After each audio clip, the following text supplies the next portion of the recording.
Sir, I think what my friend and I have agreed, we have now a further witness statement, which we can, I have a copy if you'd like to see it, sir, but I think it addresses the concerns that the claimant had, and we will also file this through the electronic filing system so that it is on the court record.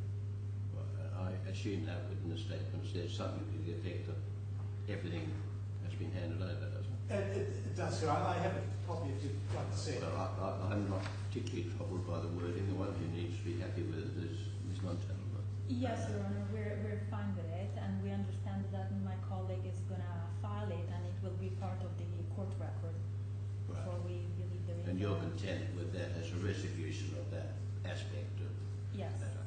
Oh, that's good. Mena, can this be filed in court? Can we file it now?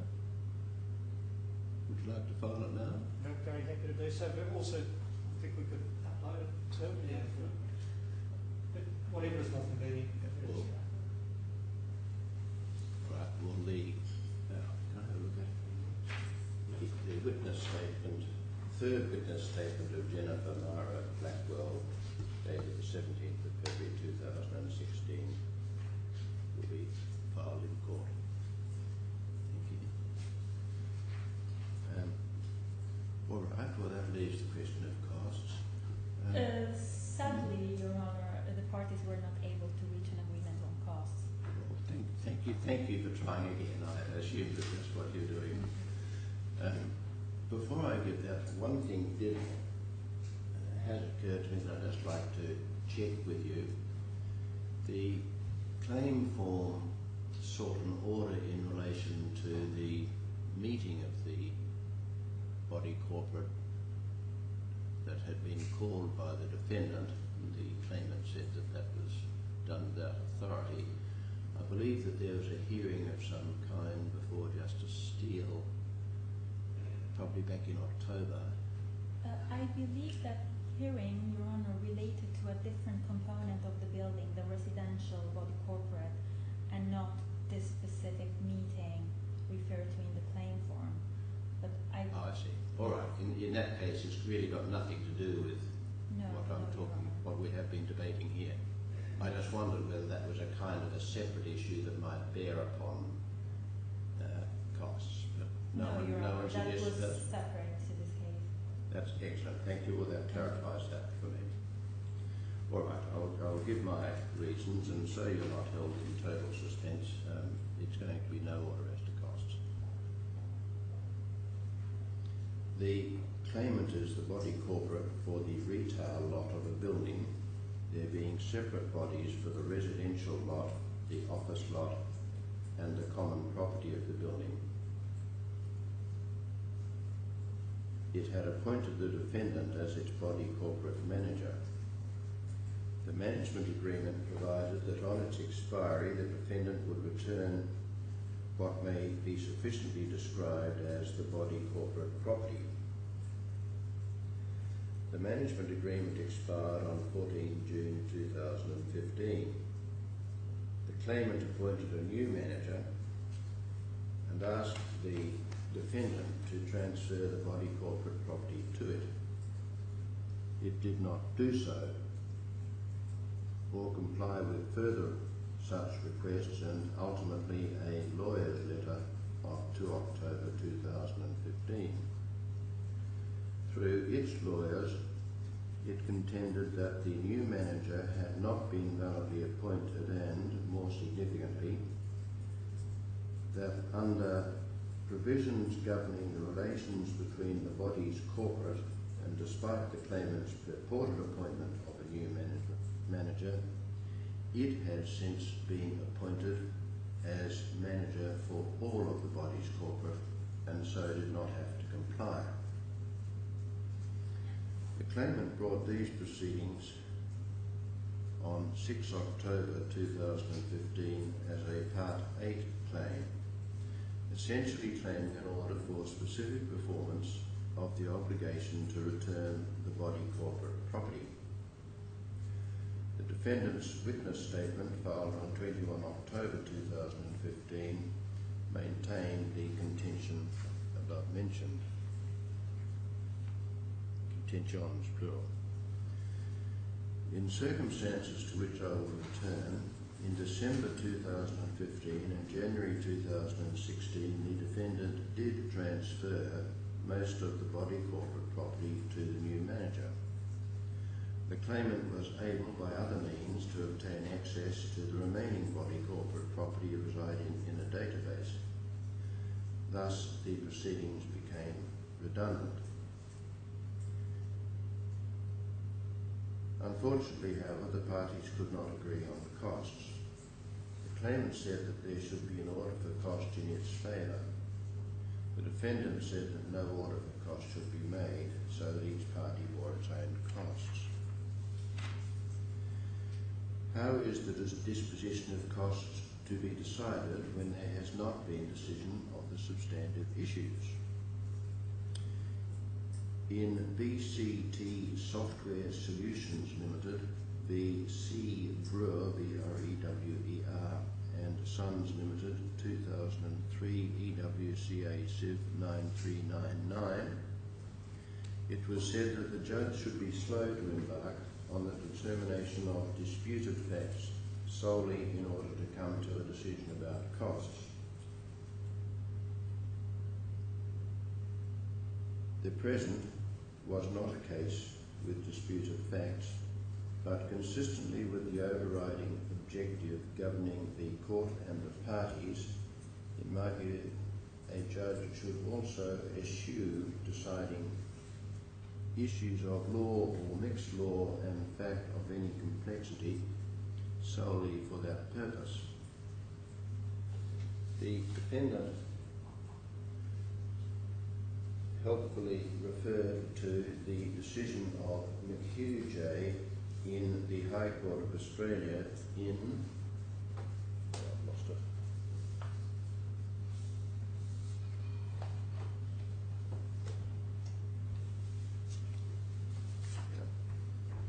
Re Minister for Immigration and Ethnic Affairs, ex parte Lai, L-A-I, Quinn, Q-I-N, 1997 HCA 6, 1997 186 CLR 622, in which His Honour said, I won't read it out, but there will be incorporated the paragraphs on page 3, starting in an appropriate case and going down to in a large number of cases, and after that quote there will be in brackets footnotes omitted. You want to take it, Linda? I understand the parties to have accepted this as the basis on which I should proceed, and I received submissions on whether the defendant had acted unreasonably in defending and continuing to defend the proceedings. These submissions did not go into the merits of the defendant's contention that it did not have to return the body corporate property. If there were no more than that, having initially refused to return that property and defended the proceedings, the defendant belatedly did what the management agreement said it should do, it could readily enough be said that the defendant had acted unreasonably. But there is more to it. The circumstances in which the recent transfer of the body corporate property came about were as follows.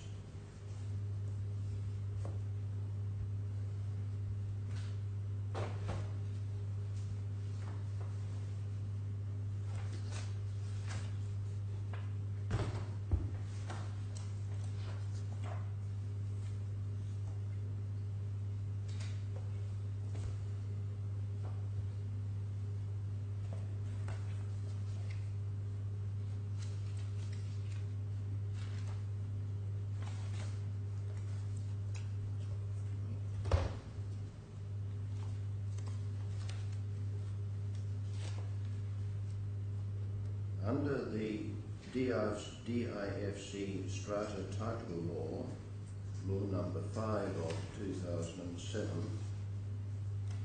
the registrar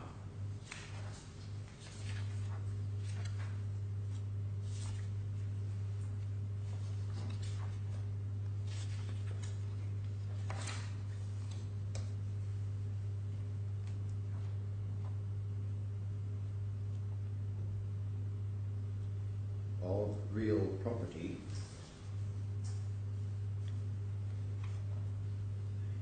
may make orders in relation to breaches of that law or the bylaws, including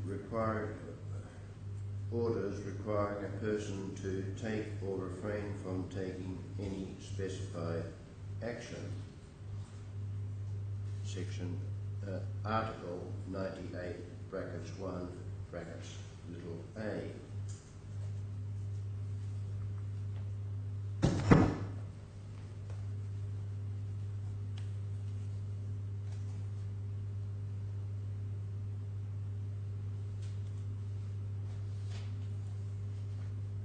The claimant invoked this power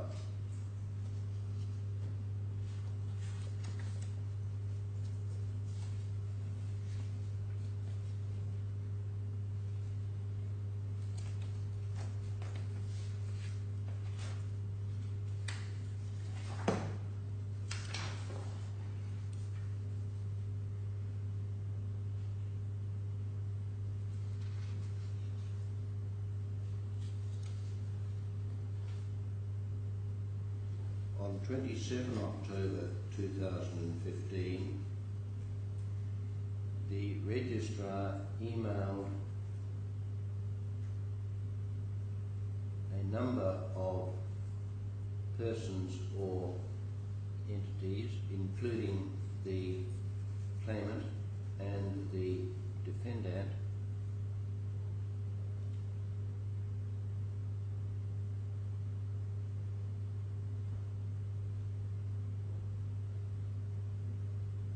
saying that the email was, quote, with reference to a number of ongoing disputes relating to, end quote, the building.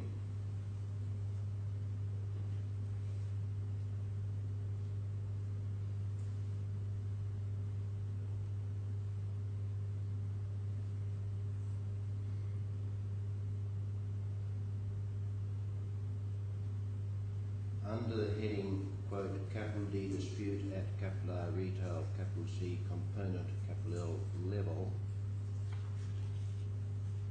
he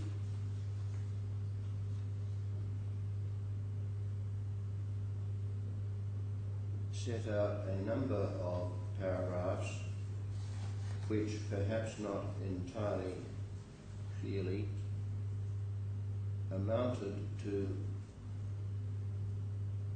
saying that the new manager had been validly appointed and said,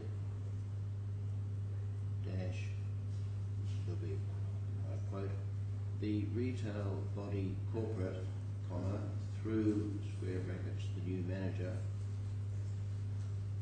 comma, shall liaise with, square brackets, the defendant regarding the handing over of data relating to the management of the retail component, end quote.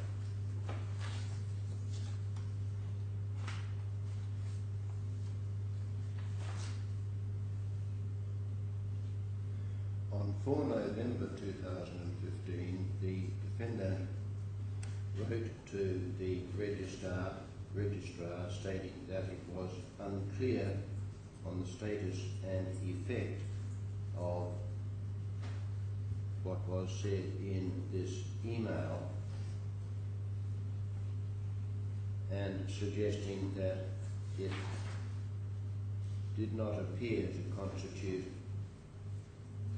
an order or orders under the strata law.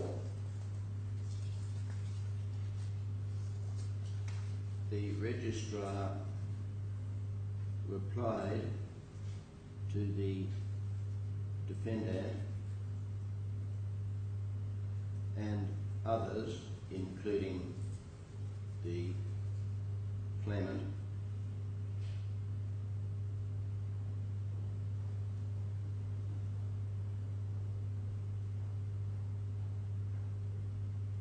stating, quote, kindly treat our email dated 27 October 2015 as an order issued by the RORP, that's capital R, small o, capital R, capital P, pursuant to Art, that's ART, small a, 98 of the strata title law, ... end of quote.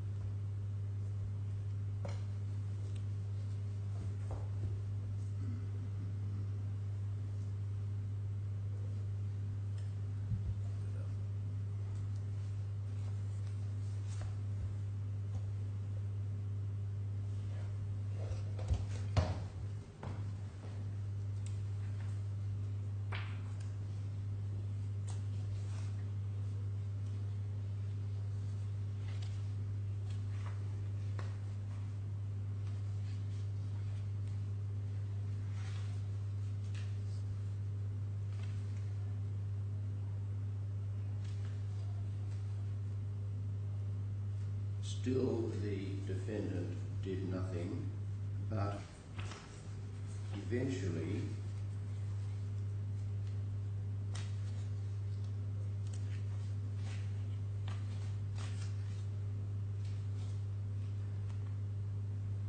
on 4 December 2015, the registrar issued a document clearly an order made pursuant to the strata title law,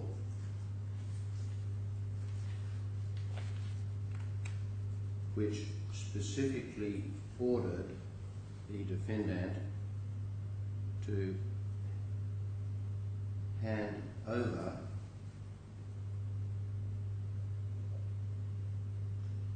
the body corporate material.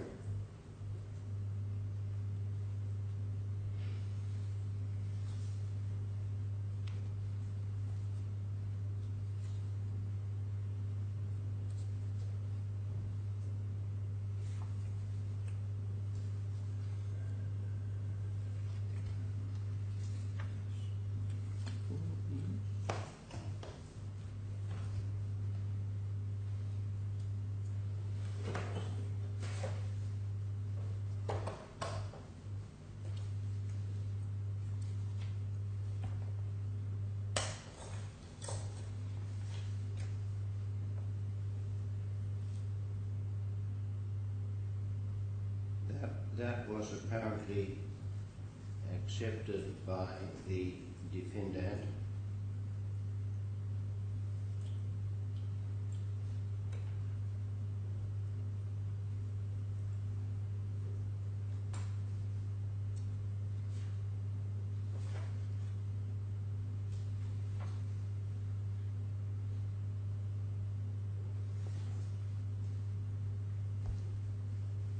On 9 December 2015, some of the body corporate material was provided. Later in that month, the new manager collected other material, and the remainder of the material was collected in mid-January 2016. This did not include the provision of access to the body corporate property residing on the database, but as I have said, the claimant was able by other means to obtain access to that material.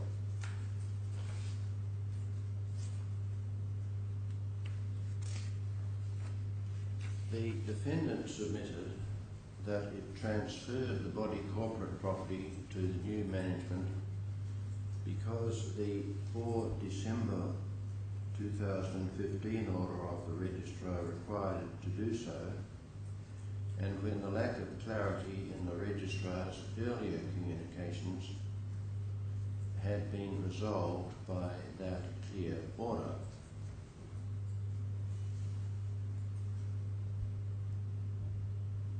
It said that it could not be said that it acted unreasonably prior to that time unless by decision on the substantive issues it was determined to have been wrong in its contentions, and even then only if its contentions were so meritless that it was unreasonable to have maintained them. After the December order it acted, albeit not with alacrity, with sufficient dispatch. The claimant submitted in substance that the registrar's orders demonstrated that the defendant's stance was unsound, so that the compliance with them should be regarded as making out unreasonableness. I have difficulty with that submission. I do not know on what materials the registrar acted or what moved him to the orders. They were binding, or at least the December order, were binding on the defendant. I do not feel able to give the compliance the weight suggested by the claimant. In these circumstances in which the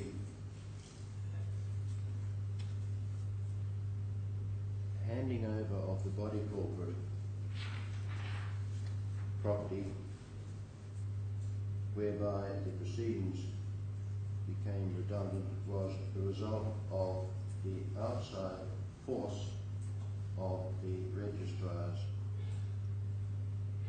orders, I'm not satisfied that the defendant acted unreasonably in defending and continuing to defend the proceedings. No split of some part of the cost of the proceedings was suggested or is obvious. In my opinion, there should be no order as to costs. That's the end of the reasons.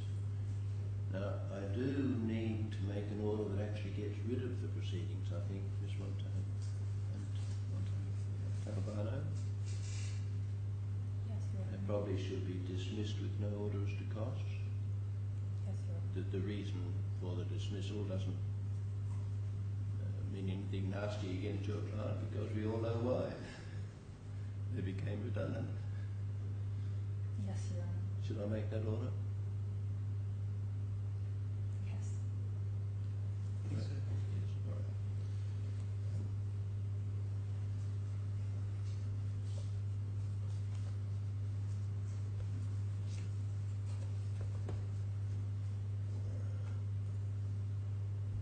Excuse me, I'm just trying to identify the proceedings so I've heard them properly.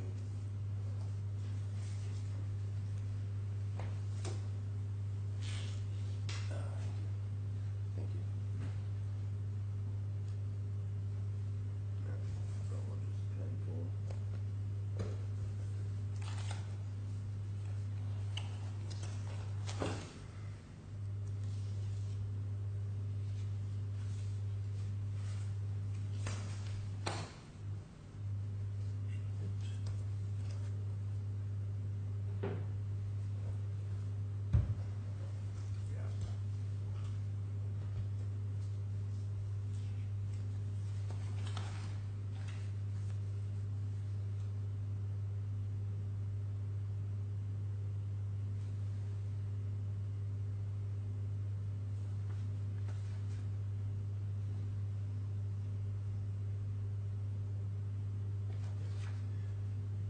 order that the proceedings be dismissed and make no order as to cost. Anything else from your side? No, thank you. No, thank you, sir. Thank you both for your assistance. It was very helpful the way you were able to assist me with brief descriptions of what I had to go to. Thanks, sir. I'll adjourn.